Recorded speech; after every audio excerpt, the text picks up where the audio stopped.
Good morning. Standard 12 ધોરણ 12માં આપણે જે સ્વાધ્યાયના દાખલા લેતા હતા એનું ફરીથી આપણે એ જ દાખલા ચાલુ રાખીએ અને બને ત્યાં સુધી સ્વાધ્યાય પૂરું થાય એવો પ્રયત્ન કરીએ. આપણે સ્વાધ્યાયમાં મારા ખ્યાલથી 1.16 દાખલો પૂરો કર્યો હતો, નહીં 1.15 દાખલો લીધેલો અને 1.16 દાખલો જોવો જોઈએ. એમાં એવું લખેલું છે કે 20 સેન્ટીમીટર બાજુવાળા એક ઘન કે જેની બાજુઓ યામ સમતલોને સમાંતર હોય તેમાંથી સ્વાધ્યાય 1.15માં દર્શાવેલું સ્થિતિમાં વિદ્યુત ક્ષેત્ર કેટલું થશે. તમને 1.15માં 3 × 10⁻³ I ન્યૂટન પર કુલમ વિદ્યુત ક્ષેત્ર આપેલું છે. એટલે અહીંયા 3 × 10⁻³ I ન્યૂટન પર કુલમ એટલું વિદ્યુત ક્ષેત્ર આપેલું છે.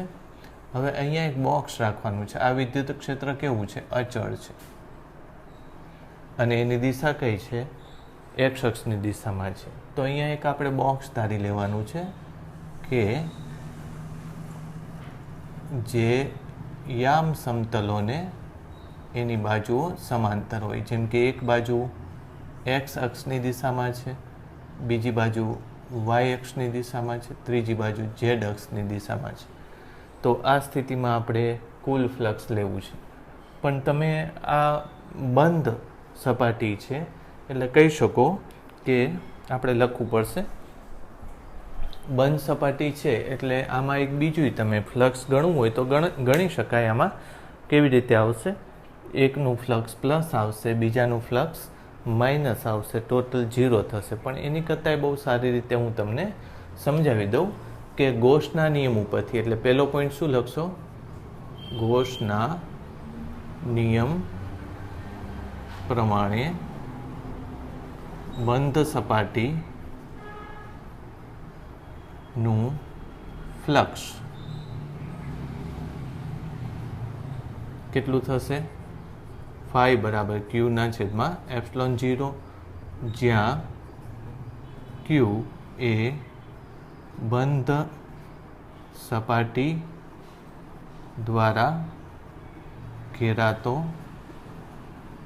વીજભાર. આમ લખવાનું, જ્યાં બંધ સપાટી દ્વારા ઘેરાતો વિદ્યુતભાર છે. બરાબર. આકૃતિમાં સમઘન દ્વારા ઘેરાતો વીજભાર કેટલો છે? Q બરાબર 0. બરાબર. આને આપણે સમીકરણ નંબર 1 આપશું. તેથી phi બરાબર 0. સમીકરણ 1માં Q બરાબર 0 મૂકતા. આમ આપેલ સમઘનમાં કોઈ ફ્લક્સ સંકળાતું નથી. આવી રીતે લખી નાખો. બહુ સરળ. આપણે આટલા પોઈન્ટ લખો એટલે તમને આના માર્ક્સ મળી જાય. બરાબર. તો આ સ્વાધ્યાયનો આપણે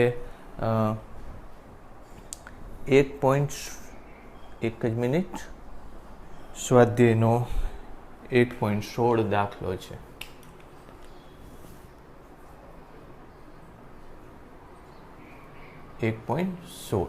બરાબર. ઝડપથી આને નોંધ કરી લો અને 1.17મો દાખલાની રકમ પણ જોઈ લો તમે. રાઈટ. સાથે સાથે હું લખતો જઉં છું અને વાંચતો જઉં છું. એક બ્લેક બોક્સની સપાટી આગળના વિદ્યુત ક્ષેત્રની કાળજીપૂર્વક માપણી કરવામાં આવે છે. બોક્સની સપાટીમાંથી બહાર આવતું કુલ ફ્લક્સ તમને આપેલું છે 8 × 10⁻³ ન્યૂટન મીટર સ્ક્વેર પર કુલમ. બોક્સની અંદર કેટલો વિદ્યુતભાર હશે એ આપણે શોધવું છે. અને બીજું, જો બોક્સની સપાટીમાંથી બહાર તરફ આવતું ફ્લક્સ શૂન્ય હોત તો તમે એવો નિષ્કર્ષ તારવી શક્યા હોત કે બોક્સમાં કોઈ વિદ્યુતભાર નથી. ઠીક છે, આપણે જોઈએ, પણ પહેલો પ્રશ્ન છે બોક્સની અંદર કુલ વિદ્યુતભાર કેટલો હશે, રાઈટ? તો કેન્સલ કરી નાખીએ. પહેલાં તો કોઈ બોક્સ આપેલું છે, આ જ આપણે લઈ લઈએ. આમાં યામ લેવા જરૂરી નથી. આવું બોક્સ છે.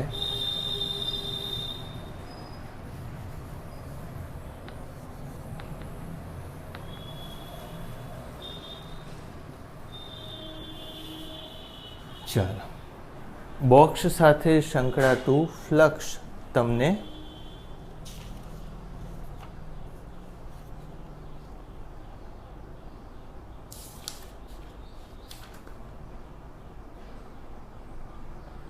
8 ગુણ્યા 10⁻³ જેટલું આપેલું છે. એટલે અહીં શું લખશું? અહીં બોક્સ સાથે સંકળાતું ફ્લક્સ કેટલું છે? 8 ગુણ્યા 10⁻³ ન્યૂટન પર કુલમ ગુણ્યા મીટર સ્ક્વેર. આટલું આપેલું છે, રાઈટ? આપેલી વાત. હવે ગોસનો નિયમ લઈ લઈએ આપણે. મેં જે લખું છું, કાયમ હું જે લખું છું એ જ લખવાનું છે કે બોક્સમાં ક્યુ જેટલો વીજભાર ઘેરાતો હોય તો તેની સાથે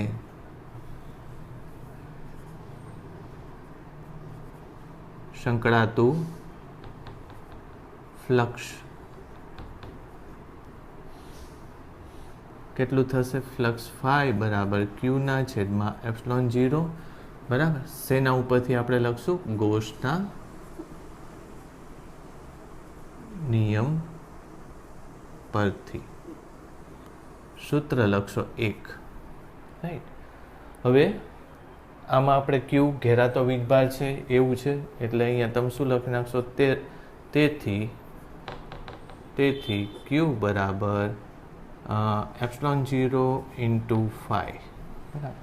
ફાઈ કેટલું આપેલું? ε0 એટલે 8.82 ગુણ્યા 10⁻12.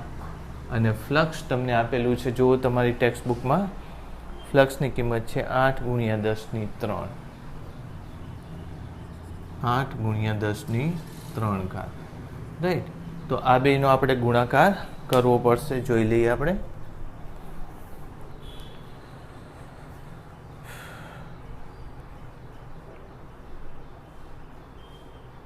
જો સૌથી પહેલાં તો 8.225 ગુણ્યા 8 બરાબર થશે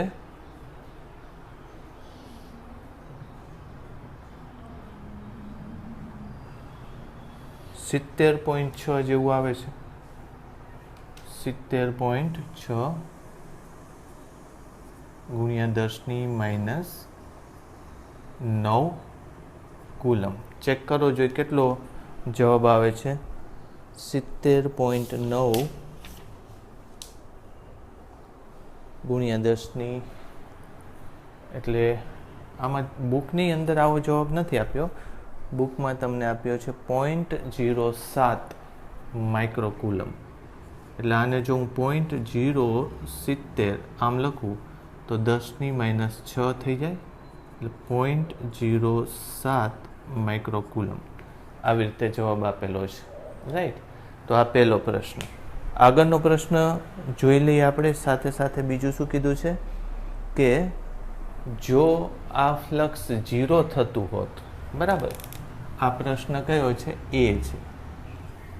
અહીંયા બી લખીએ. જો आ फ्लक्स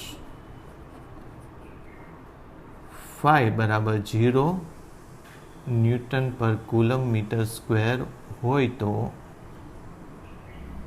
समीकरण 1 परथी शुं थाय Q बराबर एप्सिलॉन 0 इंटू फाई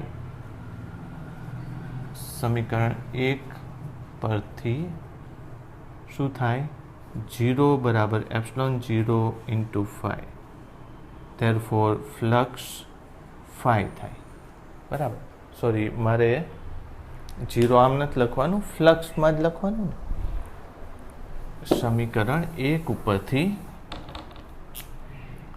फाई बराबर क्यू ना छेद में एप्सिलॉन 0 अत्यारे फाई 0 छे एटले 0 बराबर क्यू ना छेद में एप्सिलॉन 0 तेथी क्यू बराबर 0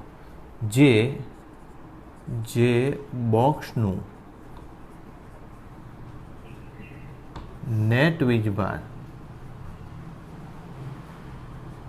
0 छे एम कहे छे। आम नेट एटले शुं लखशो कुल वीजभार 0 छे एम कहे छे। आम त्यां वीजभार होई शके पण चोख्खो वीजभार 0 थाय एटले एनो मतलब शुं छे के विद्युतभार तो गमे ते होय ने धन के ऋण एटले विद्युतभार होवाना आपणे एम कीधुं छे के विद्युतभार होय तो विद्युतभार होई शके कारण के धन अने ऋण वीजभार होई शके पण एनो चोख्खो विद्युतभार केटलो थाय 0 थाय राइट। तो आ आपणे स्वाध्यायनो कयो दाखलो लीधो 1.17 दाखलो लीधो झड़पथी वांची लो लखवुं होय तो लखी लो आ रीते राइट।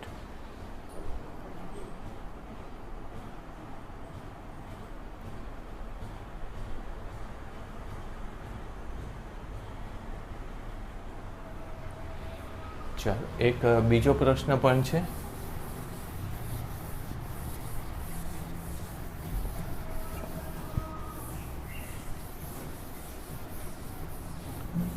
जो आगळनो प्रश्न वाँचो प्रश्न नंबर छे स्वाध्यायना 1.18 राइट। हवे ए प्रश्न में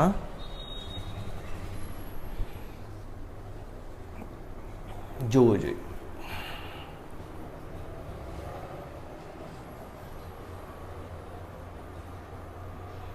एवं कीधुं छे कि आकृति 1.34 में दर्शाव्या मुजब 10 सेंटीमीटर बाजूवाळा एक चोरसना केंद्रथी बराबर 5 सेंटीमीटर पर 10 माइक्रोकूलम विद्युतभार रहेलो छे।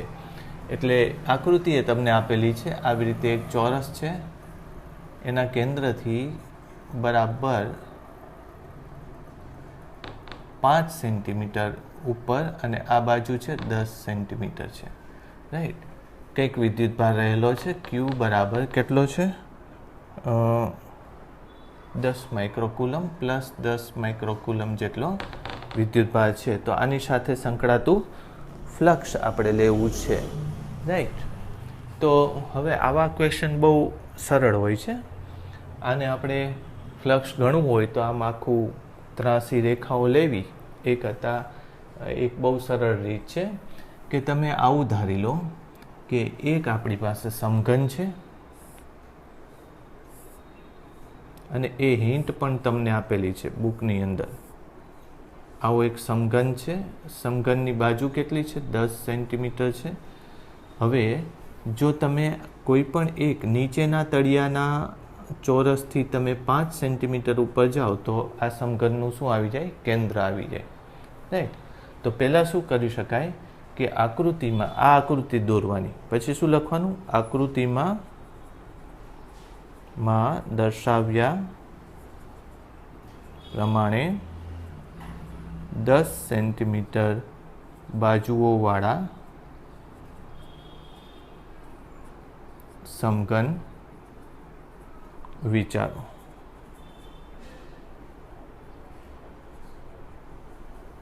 10 સેન્ટીમીટર બાજુવાળો સમઘન વિચારો. તેનું કેન્દ્ર સમઘનની કોઈ પણ બાજુથી અથવા તો સપાટીથી, સમઘનની કોઈ પણ સપાટીથી લંબ દિશામાં 5 સેન્ટીમીટર અંતરે હશે. એટલે અહીંયા ફરીથી લઈએ તો શું કહેવાય? તેનું કેન્દ્ર સમઘનની કોઈ પણ સપાટીના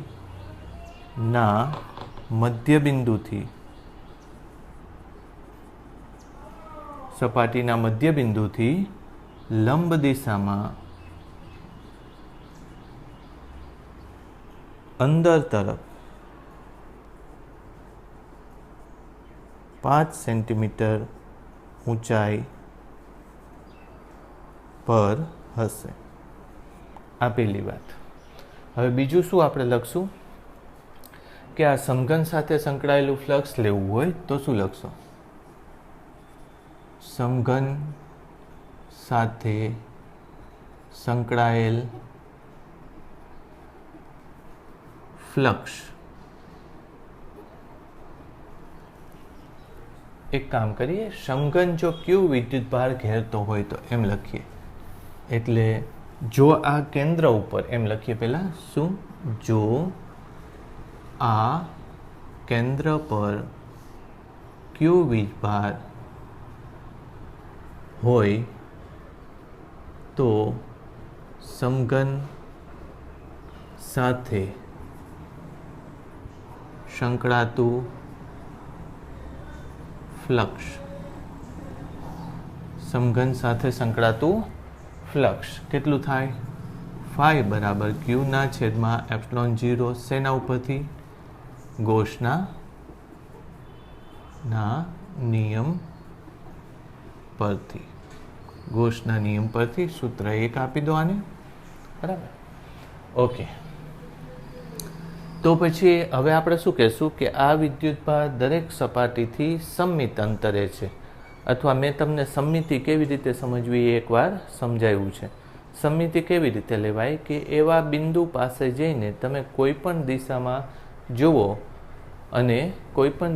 જુઓ અને ફોટોગ્રાફ લો તો એ ફોટોગ્રાફમાં ફેર ન પડે તો એ તમારું બિંદુ એ સ્ટ્રક્ચર અથવા તો એ રચનાથી સમમિત અંતરે છે અથવા તો તમારા સાપેક્ષે એ રચના સમમિત છે એમ કહેવાય. એટલે અત્યારે આપણે શું કહેશું કે તેથી પહેલાં તો એમ કહીએ કે કેન્દ્ર માટે સમઘન સમમિત રચના છે.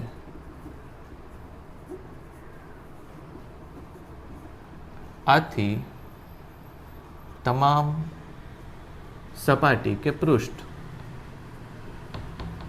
સાથે સંકળાતું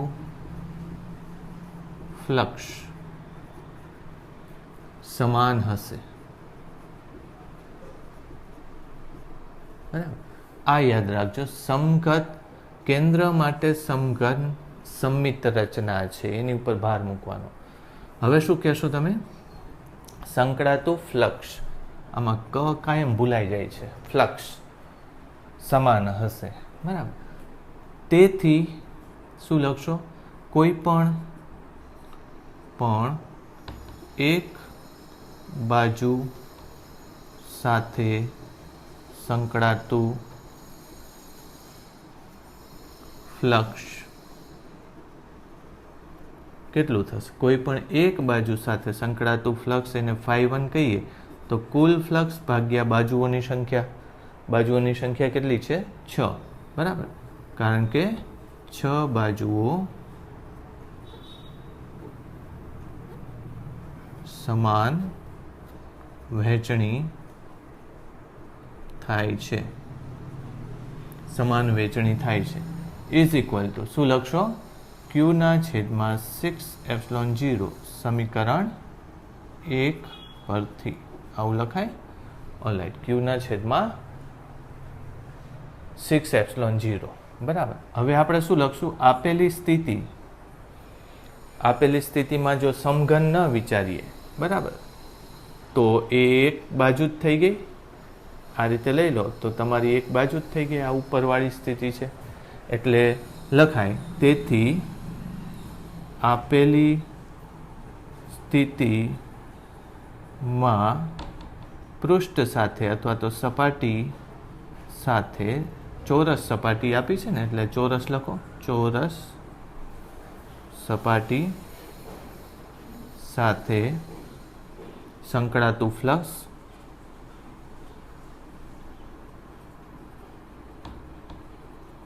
ચોરસ સપાટી સાથે સંકળાતું ફ્લક્સ કેટલું થશે? φ1 બરાબર Q/6 ε0.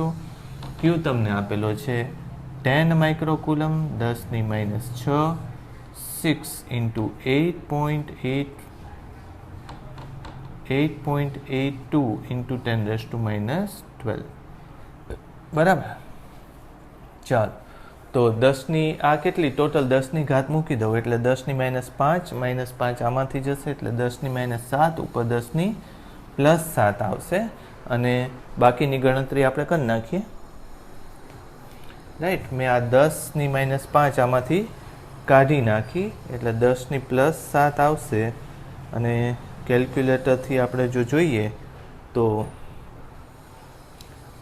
1/6/8.82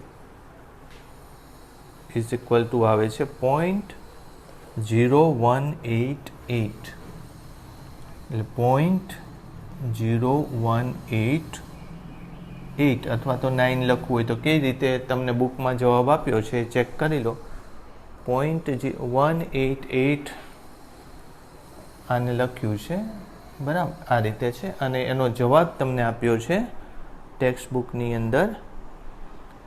જવાબ આપણે છે 1.88 × 10⁵ કેટલો છે? 1.88 × 10⁵ ન્યૂટન પર કુલમ મીટર સ્ક્વેર. હું તમને આ એની જે વેલ્યુ આવી છે એ પણ દેખાડું. રાઈટ, આવી વેલ્યુ એમાં આવેલી છે. તો આ તમારે આવી રીતે લખવાનું છે. એકવાર ઝડપથી જોઈ લો. Right, okay.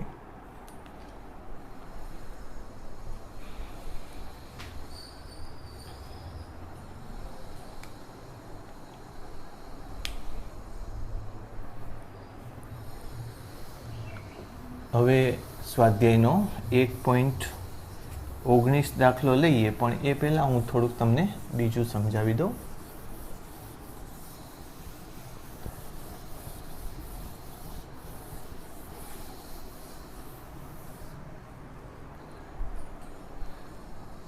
જો હવે તમને ધારી લો કે એ જ વસ્તુ આપેલી હોય, કેટલું છે 10 સેન્ટીમીટર અથવા તો 10 મીટર જે છે, પણ આ જે છે ઊંચાઈ 10 સેન્ટીમીટર આપેલી હોય તો તમે આવું કરી શકો કે ન કરી શકો? તમને ઊંચાઈ કેટલી આપેલી છે? 10 સેન્ટીમીટર આપેલી છે. તો તમારાથી આવું થાય કે ન થાય? રાઈટ, તો પહેલાં તો તમે આમાં આવો જો ચોરસ બનાવો 10 સેન્ટીમીટર વાળો, રાઈટ, તો અત્યારે એ ક્યાં છે? ઉપર આવી જાય છે. સાવ કઈ જગ્યાએ આવી જાય છે? બિંદુ Q ઉપર આવી જાય છે. એટલે અત્યારે તમે 6 ભાગમાં, ભલે એમાં ફ્લક્સ કદાચ આવતું હોય તો ફ્લક્સ એના 6 ભાગમાં વહેંચી ન શકાય તમારે. અત્યારે ફ્લક્સ એના કેટલા, આ ભાગ સાથે સંકળાતું ફ્લક્સ અને આ ભાગ સાથે સંકળાતું ફ્લક્સ સેમ નથી. એ જ રીતે આ ભાગ સાથે સંકળાતું ફ્લક્સ ને આ ભાગ સાથે સંકળાતું ફ્લક્સ સમાન નથી.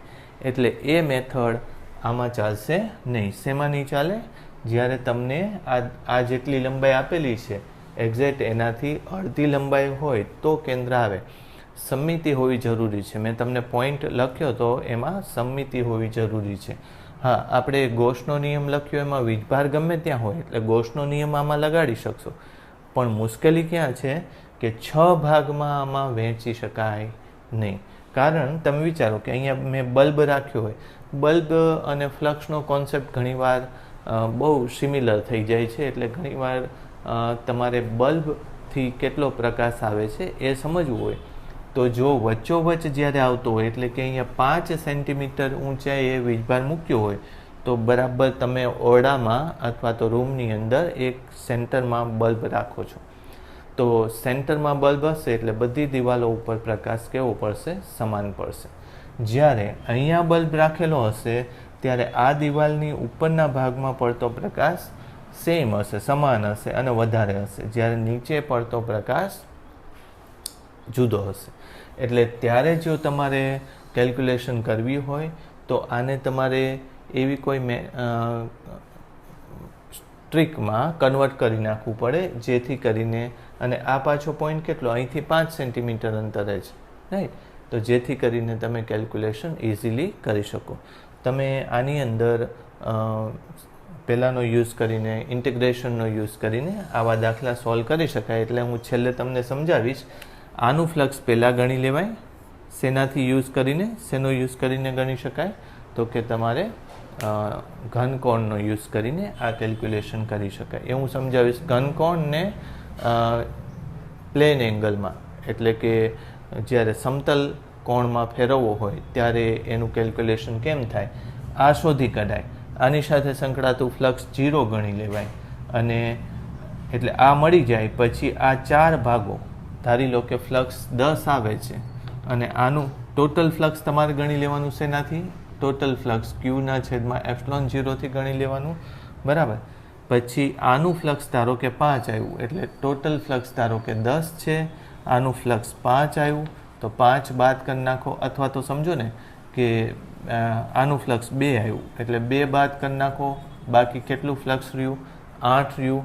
8 એ 12ની 4 બાજુમાં ડિવાઈડ થઈ જાય છે, એટલે 8/2 એટલે કેટલું થશે? 2 થશે. એટલે આવી રીતે કંઈક કેલ્ક્યુલેશન કરવાની કે આની સાથે 2, આ બધા સાથે 2 અને આની સાથે 0 એવું ગણવું પડે.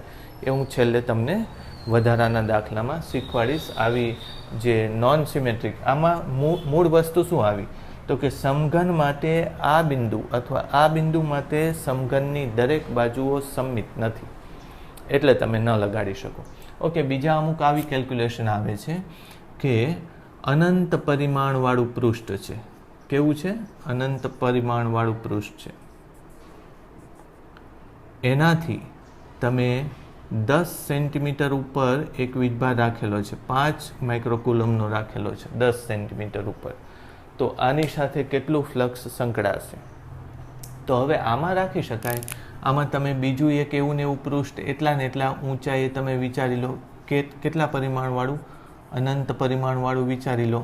એટલે અહીંથી ગયેલી ક્ષેત્રરેખા, દરેક ક્ષેત્રરેખા પૃષ્ઠમાંથી પસાર થાય. ધારો કે આ ક્ષેત્રરેખા આમ નીકળી ગઈ, તમને એમ થાય કે પૃષ્ઠમાંથી પસાર નથી થતી, પણ આ પૃષ્ઠ તો અનંત સુધી જાય છે. એટલે તમામ ક્ષેત્રરેખાઓ બેમાંથી એક પૃષ્ઠમાં તો પસાર થાય જ, ભલે ને બાજુની પાસેની બાજુઓ નથી આપણી પાસે તોય. એટલે અહીંનું ફ્લક્સ લેવું હોય તો ફ્લક્સ બરાબર Q/ε0.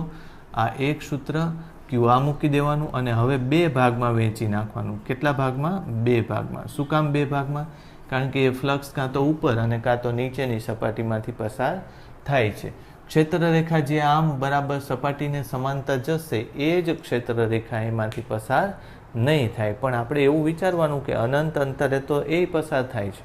કારણ કે તમે વિચારો કે અનંત અંતરે રહેલી 2 બાજુઓ તમે આમ જુઓ તો અંતે તો મળી જ ગઈ હોય તમને. એમાંથી 2 ધારો કે ઉપર નીચે ફ્લોર અને ઉપરની સીલિંગ આમ અનંત સુધી જતી હોય ને તમે એમ વિચારો કે હું બહારની વસ્તુ જોઈ શકીશ, તો ન જોઈ શકો, કારણ કે એ બંને છેવટે આમ મળી જતી હોય, બરાબર? એટલે કોઈ દિવસ આ જ ક્ષેત્રરેખા પણ એને ટચ થાય જ છે. એટલે આવી કેલ્ક્યુલેશન કરી શકાય. તો એક આ લખી લેજો. આ હું તમને કહું છું શેની માટે? એક્સ્ટ્રા શેમાં? G-NEET માટે. G-NEET, બરાબર? અને એક આ ક્વેશ્ચન લખવાનો. પછી આ જ ક્વેશ્ચન ધારી લો કે તમને એમ કીધું હોય કયો 10 સેન્ટીમીટર હતું, આ 10 સેન્ટીમીટર હતું અને તમને એમ કીધું છે કે એક ધારથી કેટલું દૂર છે, તો કે એક ધારથી 10 સેન્ટીમીટર. આ ક્યાં હતું? કેન્દ્રમાંથી 10 સેન્ટીમીટર હતું. આ ક્યાં છે? એક ધારથી 10 સેન્ટીમીટર ઉપર આ વીજભાર આપેલો છે. વીજભાર કેટલો હતો એ પાછું ભૂલાઈ ગયું, પણ 5 હતો મારા ખ્યાલથી. 5 હોય કે 10 હોય, બરાબર. 10 માઇક્રોકુલમ છે વીજભાર, ધારી લો. તમને એમ કીધું છે કે એ પૃષ્ઠથી 10 સેન્ટીમીટર ઉપર એક ધારથી 10 સેન્ટીમીટર ઉપર અહીંથી ગમે તે બાજુથી આપેલી હોય તો એનું ફ્લક્સ કેટલું થાય. તો પછી તમે આમ લઈ શકો, આવી આકૃતિ બનાવી દેવાય.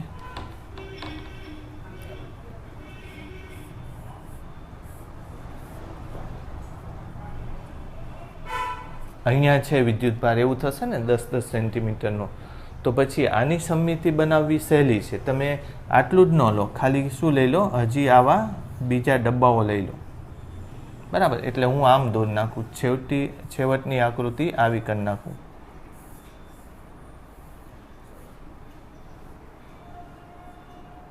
એક બહુ મોટો ડબ્બો લઈ લીધો મેં.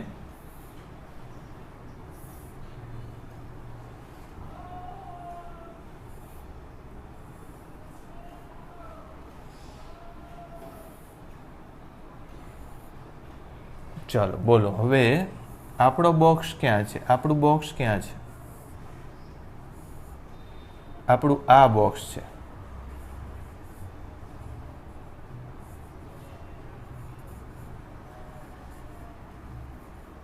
રાઈટ. આ બોક્સ આપણું છે અને કેટલી બાજુવાળું છે? 10 સેન્ટીમીટરવાળી બાજુવાળું છે. આપણો વીજભાર ક્યાં મૂકી દીધો મેં? સેન્ટરમાં.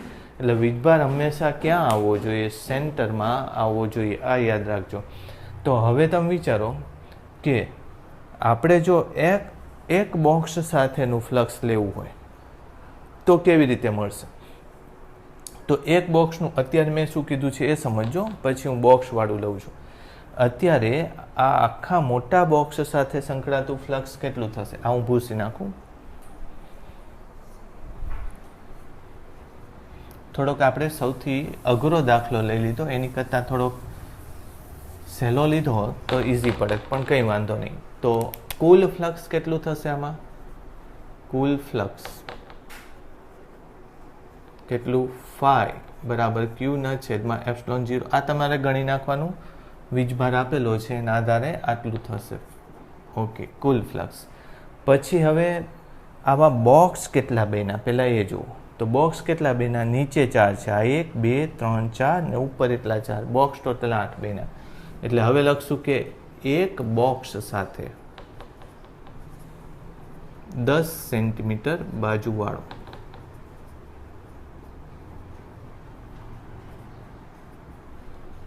એની માટે કેટલું ફ્લક્સ? એક બોક્સ માટે કેટલું ફ્લક્સ? φ1 બરાબર Q/.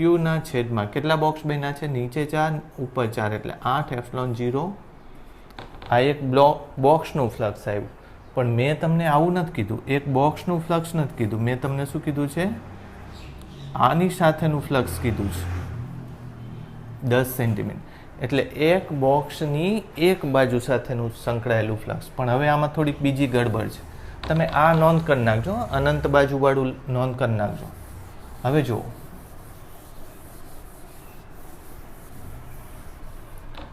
આપણા એક બોક્સ માટે એક સપાટીનું ફ્લક્સ લેવું છે, અહીંયા મૂકેલું છે. હવે આમ જોવા જાઓ તો આની સાથે સંકળાતું ફ્લક્સ કેટલી બાજુઓ છે? ટોટલ 6 બાજુઓમાં ઇક્વલી ડિવાઈડ નથી થતું. તમે જુઓ તો અહીંયા બલ્બ રાખેલો હોય તો આમાં કંઈ આ દિવાલ ઉપર પ્રકાશ નહીં પડે, આ દિવાલ ઉપર પ્રકાશ નહીં પડે, અહીંયા પ્રકાશ નહીં પડે, કારણ કે બલ્બ આમ ખૂણામાં છે, દિવાલને ખૂણામાં છે. એટલે દિવાલો ઉપર પ્રકાશ નહીં પડે. તો કઈ દિવાલ ઉપર પ્રકાશ પડશે? તો એક આ દિવાલ ઉપર પ્રકાશ પડશે, પછી બીજી આ દિવાલ ઉપર પ્રકાશ પડશે અને ત્રીજી આ દિવાલ ઉપર પ્રકાશ પડશે. સમજાય છે મારી વાત? અને એ જે પ્રકાશ છે એ સરખા પ્રમાણમાં પડશે. તો આમ જોશો તો ઉપરના ભાગે વધારે, નીચેના ભાગે ઓછો, પણ બધામાં એવું જ છે.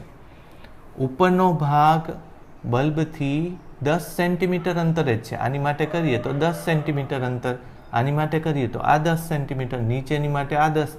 એટલે બધાનો ઉપરનો ભાગ 10 સેન્ટીમીટર અંતરે જ છે. એનો મતલબ એમ કે બધા ઉપર સરખો જ પ્રકાશ પડશે. બરાબર. તમે ઓરડાના એક ખૂણેથી સામેની 3 દિવાલો જુઓ, તળિયું જુઓ, સામેની દિવાલ ને સામેની દિવાલ જુઓ, તો બધું તમને સરખા ડિસ્ટન્સે લાગે.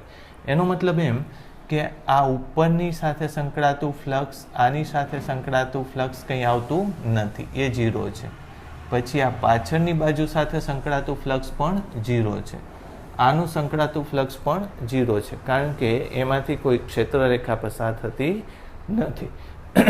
ક્ષેત્રરેખા શેમાંથી પસાર થશે? આમાંથી પસાર થશે 1.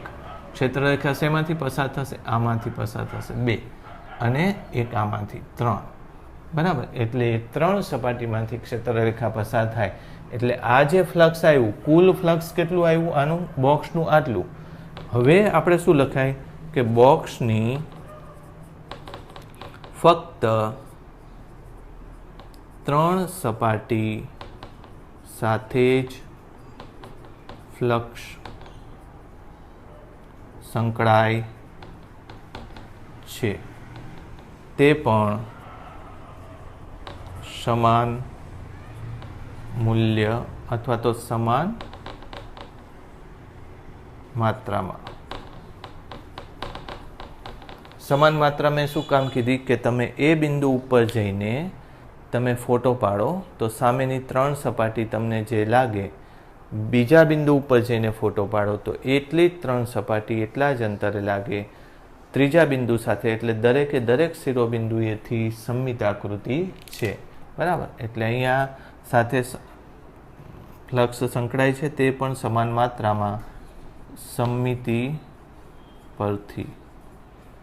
તેથી સામેની બાજુ, એટલે અત્યારે તો આપણે સામેની જ લેવાની છે ને, આ જ બાજુ લેવાની છે. જો આ મેં કીધું છે તમને.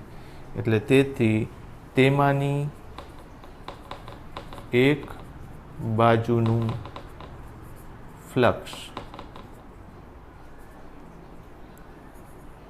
Φ11 1/3 Q/8 ε0. અથવા તો હું પહેલાં એકવાર આમ લખું કે Φ1 = 1/3 Q/8 ε0. તો કેટલું થશે? Q/24 ε0. Qની કિંમત મૂકી દેજો એટલે આ જવાબ આવશે. જો કે આ મેં કીધું ને એમ અઘરામાં અઘરો દાખલો લીધો. આનાથી જો કે અઘરા દાખલા આવશે, પણ શેમાં આવે? JEEમાં આવે. એની થોડી અલગ રીત છે, એ હું તમને સમજાવીશ, પણ સમમિતિ આવી રીતે તમને કરતા આવડવી જોઈએ. આ નીચેની એક સપાટી સાથેનું ફ્લક્સ આટલું થશે. રાઈટ. ઓકે, સારું. તો આ તમે JEE માટેના લખી લો. પછી તો તમને બીજા આવડશે. બીજા કેવી રીતે આવડે? ધારી લો કે તમને એમ કીધું હોય કે આ સપાટીથી કેટલી ઊંચાઈએ તમે મૂકી દો છો? 5 સેન્ટીમીટર ઊંચાઈએ, પણ એક છેડેથી 5 સેન્ટીમીટર ઊંચાઈએ તમે કોઈ કણને મૂકી દો છો. રાઈટ. અથવા તો બોક્સ માટે આમ જ લો ને તમે, એવું કીધું છે કે આવા બોક્સ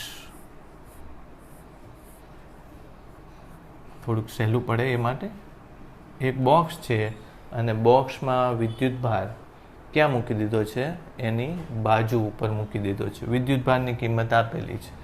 તો આ બોક્સ સાથે સંકળાતું ફ્લક્સ કેટલું લેવાનું? તો તમે વિચારો, તમને હું 2 રીતે સમજાવું. એક તો તમારે એક બોક્સ આવી રીતે વધારી દેવાનું, એટલે વિદ્યુતભાર અંદર આવી ગયો. એટલે આ બંને બોક્સનો કુલ ફ્લક્સ કેટલું થશે? Q/ε0. અત્યારે મેં તમને એમ કીધું કે આ બોક્સનું ફ્લક્સ, બાજુનું નથી કીધું મેં, આખા બોક્સનું ફ્લક્સ કીધું છે. તો એ આખા બોક્સનું ફ્લક્સ એટલે ટોટલ ફ્લક્સ આનું આટલું થયું. તો એ 2 ભાગમાં વહેંચાઈ જાય છે, 1 અને 2. એટલે એક બોક્સ સાથે સંકળાતું ફ્લક્સ કેટલું થશે? Q/2ε0 થશે. વાત સમજાય? તમે આમ પણ લઈ શકો. બીજી એક વાત, તમારે કદાચ આમ ન લેવું હોય તો ગોસના નિયમ ઉપરથી લેવાય. ધારો કે હું બાજુમાંથી જોઉં છું તો વીજભાર ક્યાં પડેલો છે? વીજભાર અહીંયા પડેલો છે. બોક્સ આવી રીતે દોરું તો વીજભાર ક્યાં પડેલો છે? અહીંયા પડેલો છે. હવે આ બોક્સ કેટલો વીજભાર ઘેરે છે?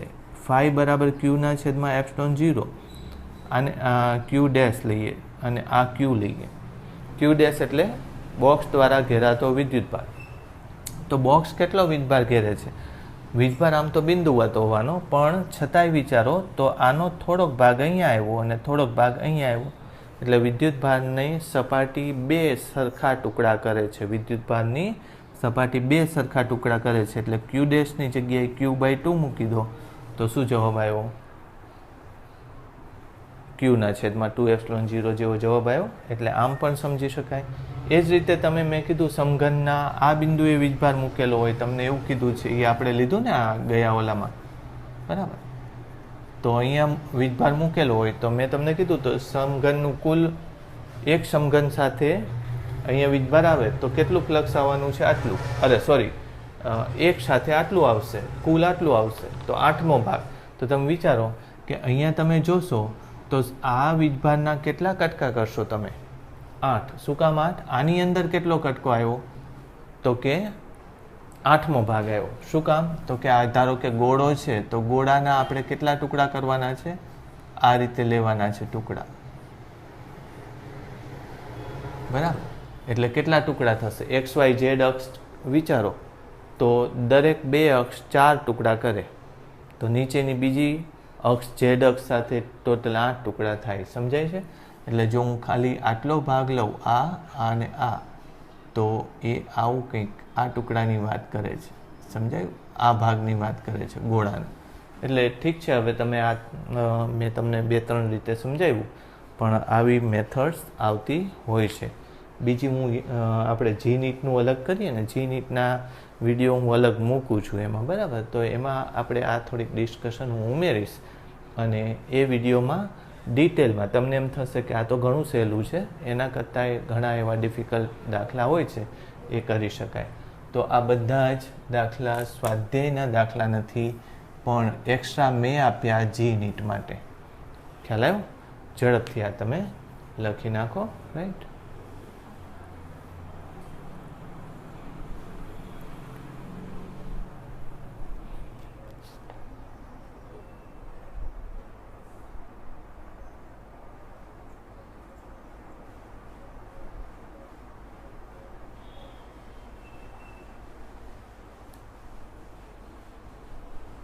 ચાલો, એનાથી આગળનો પ્રશ્ન.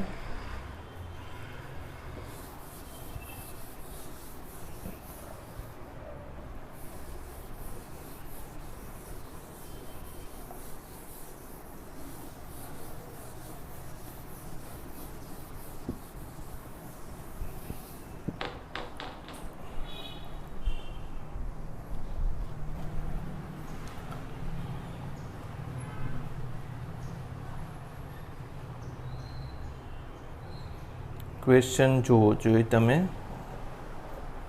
9 સેન્ટીમીટર ધારવાળા એક ઘનાકાર ગૌસિયન સપાટીના કેન્દ્ર ઉપર 2 માઇક્રોકુલોમ્બ વિદ્યુતભાર મૂકેલો છે, તો આ સપાટીમાંથી પસાર થતું વિદ્યુત ફ્લક્સ કેટલું હશે? આ હું ગણાવતો નથી, તમે ગણી નાખજો, બરાબર. ઘનાકાર સપાટી છે, એના કેન્દ્ર ઉપર વીજભાર. હવે તો સપાટી એટલે ઘનાકાર સપાટી છે, એટલે આખું Q/ε0. તમને પોઈન્ટ મેં શીખવાડ્યા છે, એ રીતે લખી નાખજો કે ગૌસના નિયમ પરથી Q/ε0, જ્યાં Q એ ઘનાકાર સપાટીથી ઘેરાતો વિદ્યુતભાર, એના કેન્દ્ર ઉપર ન હોય તોય ચાલે અત્યારે, બરાબર, કારણ કે આખી સપાટી સાથે સંકળાતું ફ્લક્સ કીધું છે. બસ પછી બીજા સ્ટેપમાં શું કરશો?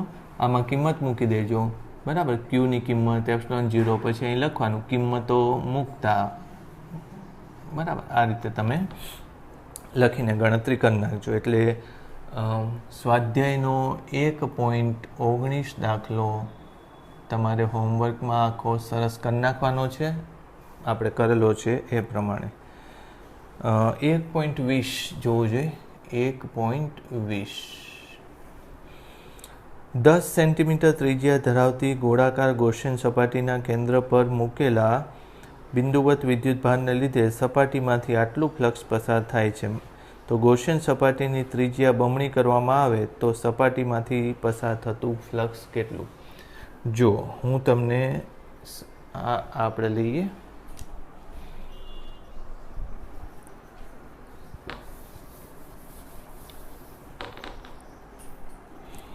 તમને કીધું છે એવું કે 10 સેન્ટીમીટર ત્રિજ્યા ધરાવતી ગૌસિયન સપાટીના કેન્દ્ર પર વિદ્યુત ભાર આટલો મૂકેલો છે. એટલે આપણે શું લખશું કે ધારી લો કે r ત્રિજ્યા વાળા ગોળાના કેન્દ્ર પર q વીજભાર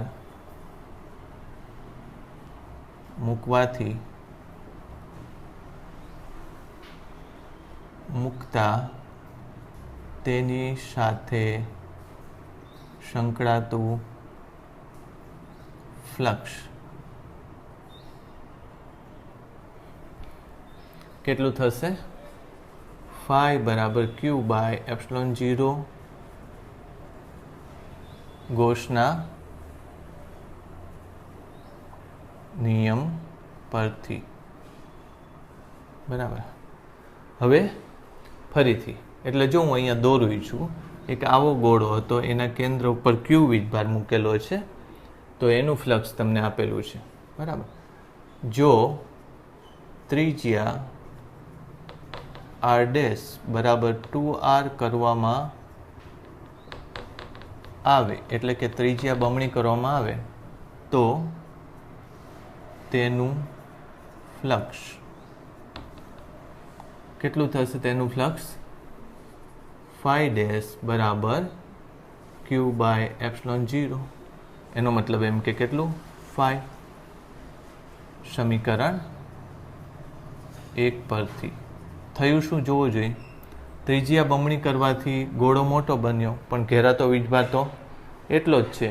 એનો મતલબ એમ કે ફ્લક્સ શું થશે? બદલાશે નહીં. જો ઘેરાતો વીજભાર એટલો જ, એપ્સિલોન 0 પણ એટલો, એટલે ફાઈનું ફાઈ જ રહેશે. એટલે તમે શું લખશો કે આમ તેનું ફ્લક્સ બદલાય નહીં. તેથી નવું ફ્લક્સ બરાબર કેટલું થશે? જો આપ્યું છે એટલું જ, is equal to -1 into 10⁻³ newton metre square coulomb. એ નવી ગૌસિયન સપાટી સાથે ફ્લક્સ સંકળાતું ફ્લક્સ થશે. હવે બિંદુવત વિદ્યુતભારનું મૂલ્ય કેટલું? બરાબર. એટલે એ બીજો પ્રશ્ન છે, આ પહેલો પ્રશ્ન છે. બરાબર. તેથી સંકળાતું ફ્લક્સ એવું લખો ને, સંકળાતું નવું ફ્લક્સ આટલું થશે. હવે બી લઈએ. બીમાં શું કીધું છે કે ઘેરાતો વિદ્યુતભાર કેટલો હશે? બરાબર. તો સમીકરણ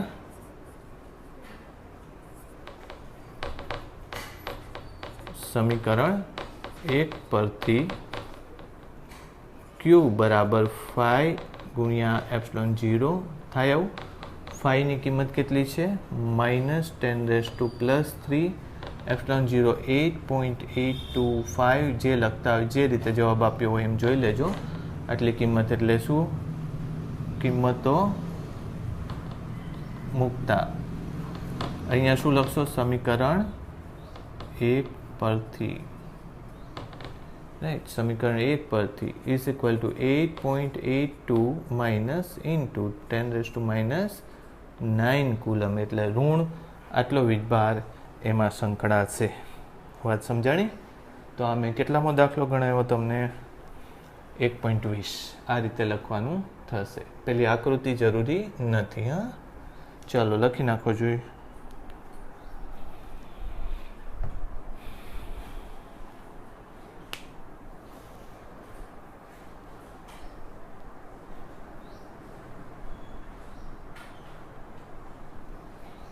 નાઇન છે એટલે આને નેનો કુલમ લખેલું છે. ટેક્સ્ટ બુકમાં જોજો તમે. 8.82 નેનો કુલમ. 10⁻⁹ એટલે નેનો કુલમ અહીં લખશું, because 1 nano coulomb is equal two 10⁻⁹ coulomb. આવી રીતે લખવાનું થાય.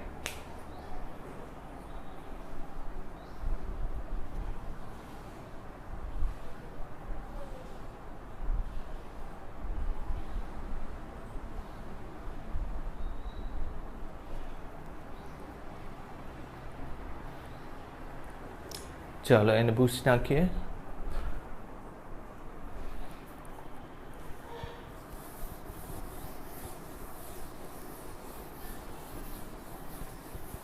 આ દાખલાઓ તમે પાક્કા કરી નાખજો.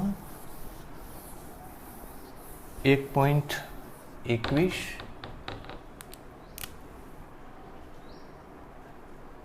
1.21 એનો પ્રશ્ન જોઈએ આપણે પહેલા.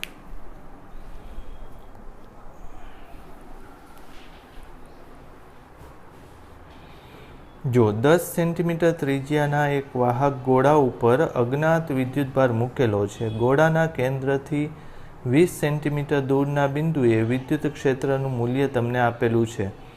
ત્રિજ્યા વધતી અંદરની દિશા તરફ હોય તો ગોળા પરનો કુલ વિદ્યુતભાર કેટલો હશે? જો પહેલાં આવું સમજીએ. એક ગોળો છે, એની ત્રિજ્યા આપેલી છે તમને 10 સેન્ટીમીટર. 10 સેન્ટીમીટર છે અને વાહક ગોળો છે, બરાબર, કન્ડક્ટિંગ સ્ફિયર છે. 20 સેન્ટીમીટર ગોળાના કેન્દ્રથી 20 સેન્ટીમીટર દૂર, એટલે આ 20 સેન્ટીમીટર છે.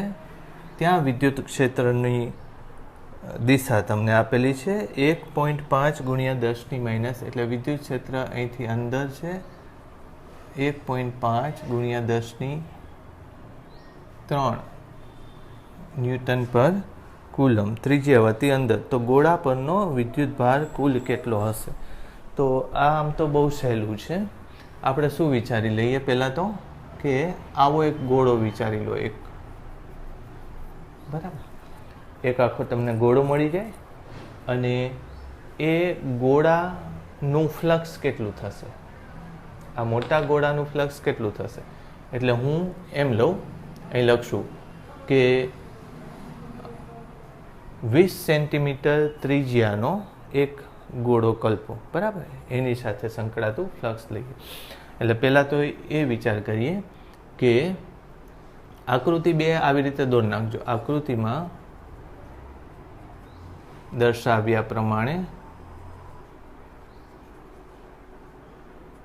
20 સેન્ટીમીટર ત્રિજ્યાનો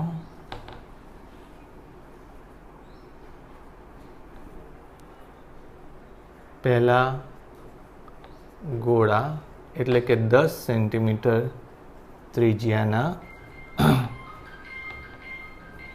પહેલા ગોળાના સમકેન્દ્રીય, પહેલા ગોળાને સમકેન્દ્રીય બીજો ગોળો વિચારો.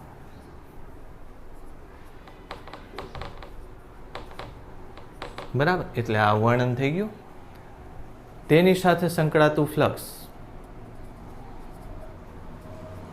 અંદરના ગોળાના વીજભારને લીધે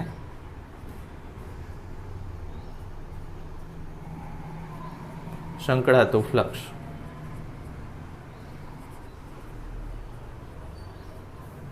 કેટલું લખાય? ફાઈ બરાબર E ગુણ્યા A. ખાલી આટલું જ લખશું. શું કામ? કારણ કે આમ તો આવી રીતે લખી નાખો, ફાઈ બરાબર E ગુણ્યા delta S is equal two E ગુણ્યા A, કારણ કે E અને ડેલ્ટા S મોટા ગોળાના તમામ બિંદુએ એકબીજાને લંબ છે.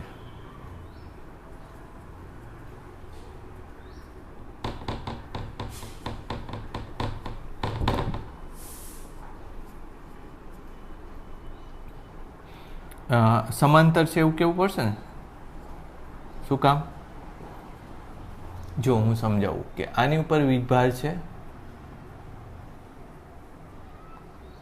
ગમે તે બિંદુએ વિદ્યુત ક્ષેત્રની દિશા આવી હશે, એટલે આ ગોળામાં ડેલ્ટા એસની દિશા આ છે, ઈની દિશા આ છે. ગમે તે બાજુ લેશો તો પણ આ બે કેવા થશે? અહીંયા નાનો એવો ટુકડો લેશો તો ડેલ્ટા એસ આ છે, એટલે બંને એકબીજાને સમાંતર છે. ડેલ્ટા એસ એટલે કે સપાટી અને વિદ્યુત ક્ષેત્ર એકબીજાને લંબ છે, પણ સદિશો એકબીજાને સમાંતર છે, એટલે કોસ થીટામાં 0 આવશે. અહીંયા આપણે લખશું કારણ આવું થશે, બરાબર. તેથી જો આમ જોશો તો એની કિંમતે લઈ લઈ શું લેશું ઈ પછી તમારે શું તમને શું પૂછ્યું છે પહેલાં એ જો આ આપણે સૂત્ર 1 લઈએ બરાબર સૂત્ર 1 આપણે શોધવાનું છે શું કે વિદ્યુતભાર કેટલો હશે અંદરના ગોળા ઉપર તો હું પહેલાં આને સૂત્ર 1 કરી નાખીએ પછી જો ગોસના નિયમ પરથી તેનું ફ્લક્સ કેટલું થાય ગોસના નિયમ પરથી તેનું ફ્લક્સ ક્યુ ના છેદમાં એપ્સિલોન 0 થાય જ્યાં ક્યુ એ મોટા ગોળા દ્વારા એટલે હું આમ નીચે લખું બરાબર જ્યાં જો આને 1 નંબર આપ્યો ને આને 2 નંબર આપી દે પહેલા જ્યાં ક્યુ એ મોટા ગોળા દ્વારા ખેરાતો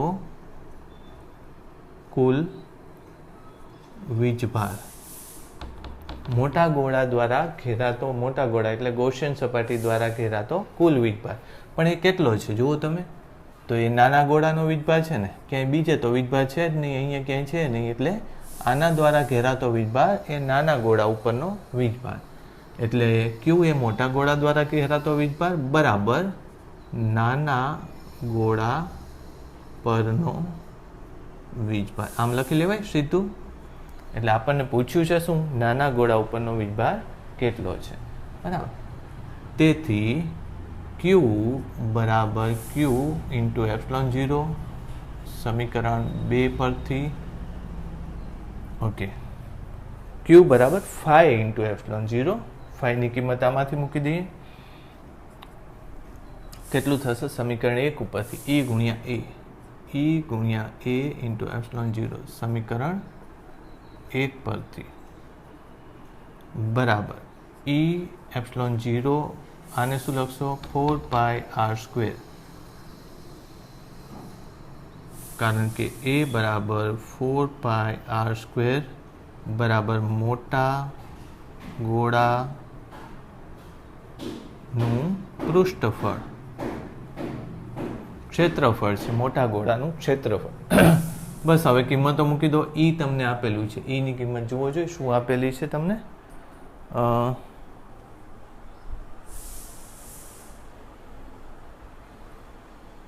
-1.5 ગુણ્યા 10 + 3 -1.5 ગુણ્યા 10 + 3 8.82 5 ગુણ્યા 10 - 12 4 ઇન્ટુ 3.14 ઇન્ટુ આર મોટા ગોળાની ત્રિજ્યા 20 છે ને એટલે 20નો વર્ગ કરવાનો છે એટલે પહેલાં તો 400 મૂકી દો અને ગુણ્યા 10 અથવા તો નહીંતર આમ કરી નાખો 20નો વર્ગ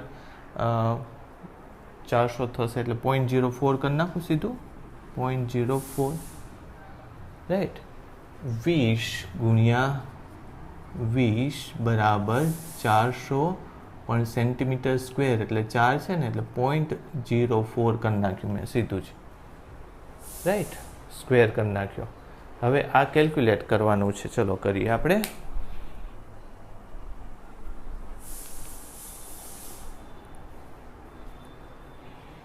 ચલો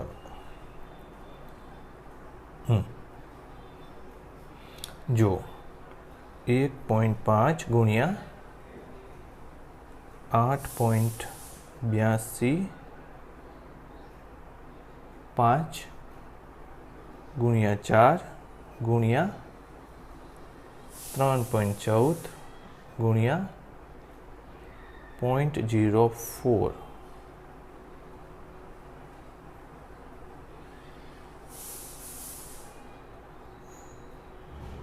0.04 કદાચ મારે લખવામાં ભૂલ થઈ ફરીથી એકવાર જોઈ લઈ 0.04 ગુણ્યા 3.14 ગુણ્યા 4 ગુણ્યા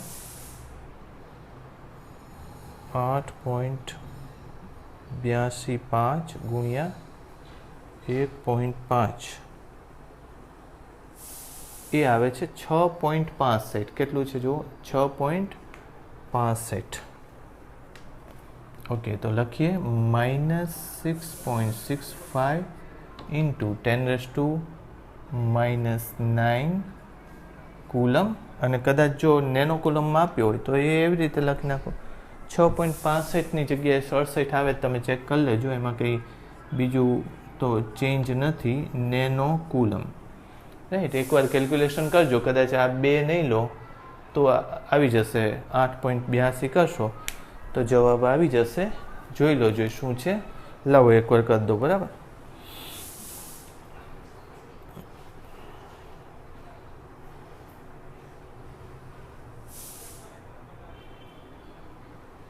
.5 ગુણ્યા 3.14 ગુણ્યા 0.04 6.64 આવે છે. જોજો, ભલે કંઈ વાંધો નહીં. જે હોય આમાં કેલ્ક્યુલેશનમાં નાની મોટી મિસ્ટેક્સ હોય જ, એમાં કંઈ પેલું કરવાની જરૂર નથી. તો આ મેં તમને જે રીતે દાખલો ગણાયો, આમાં બધા જ પોઈન્ટ મેં લખેલા છે. અહીંયા લખજો તમે શું કિંમતો મૂકતા, બરાબર. આ દાખલો વ્યવસ્થિત કરી નાખજો, રાઈટ. તો હવે મારા ખ્યાલથી 1 કલાક ઉપરનું આજે રેકોર્ડિંગ પાછું થઈ ગયું છે, એટલે ફરીથી આ વ્યવસ્થિત પાકું કરી નાખજો. અને મને વોટ્સએપની અંદર એ લખેલું તમારું હોમવર્ક કરેલું એકવાર ફોટા પાડીને મોકલજો. આ સિવાયનું આવી જે વર્ણન સાથેના દાખલાઓ છે એ હું ટાઈપ કરીને પણ, એટલે કે પ્રિન્ટેડ ફોર્મમાં લખેલું હું વોટ્સએપમાં તમને શેર કરી આપીશ. એટલે તમને કદાચ આમાં લખતા ન ફાવે તો એમાંથી પણ લખી શકો. એટલે મેં આ રીતે આપણું મટીરિયલ બનેલું જ છે, તો એ મટીરિયલ આપણે વોટ્સએપમાં શેર કરતા રહેશું, રાઈટ. ઓકે, ચાલો, સારી રીતે કરી નાખજો. Thank you.